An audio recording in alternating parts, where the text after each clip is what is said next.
τα site μέσα στο διαδίκτυο ότι είμαι ο δεύτερος Bruce Lee και οι εφημερίδες.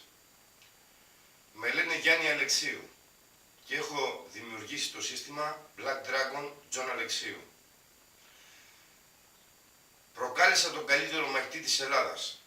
Προκάλεσα τον πρόεδρο της Γουσού σε μονομαχία.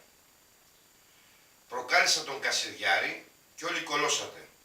Η δικιά μου η μάχη που ζητώ, δεν προκαλώ, αλλά οποιοσδήποτε είναι μάγκας, είναι χωρίς γάντια, χωρίς προστατευτικά και μέχρι τελικής πτώσεως. Και αν δείτε τα βίντεά μου, εκεί που ο Bruce Lee εκτινάσει τον άνθρωπο που έχει μπροστά του με αυτή τη κίνηση, δέστε και μένα με την παλάμη σε τι απόσταση εκτινάσω τον μαθητή μου. Ναι, είμαι ανώτερος από τον Bruce Lee. Είμαι ο Έλληνα τσιγκάνος Ρομ που έχω ξεπεράσει τις ικανότητες του Bruce Lee.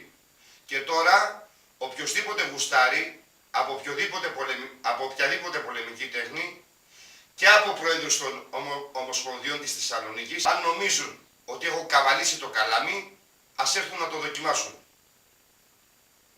Σας κάνω όλους κόσκινο, πανελλαδικός, σε εσωτερικές ενέργειες και σε βρωμόξυλο του πεζοδρομίου. Και όλοι φοβόσαστε από μένα πανελλαδικός. Είμαι ο Γιάννης Αλεξίου που έχω ξεπεράσει τον Bruce Lee.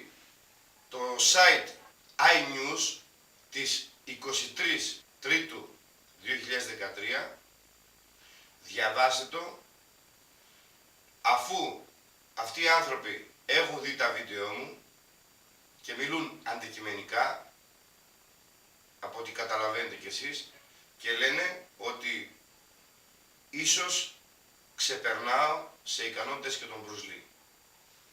Και είναι πολλά άλλα πράγματα που δεν τα και κατέχω και δεν τα βγάζω στο διαδίκτυο.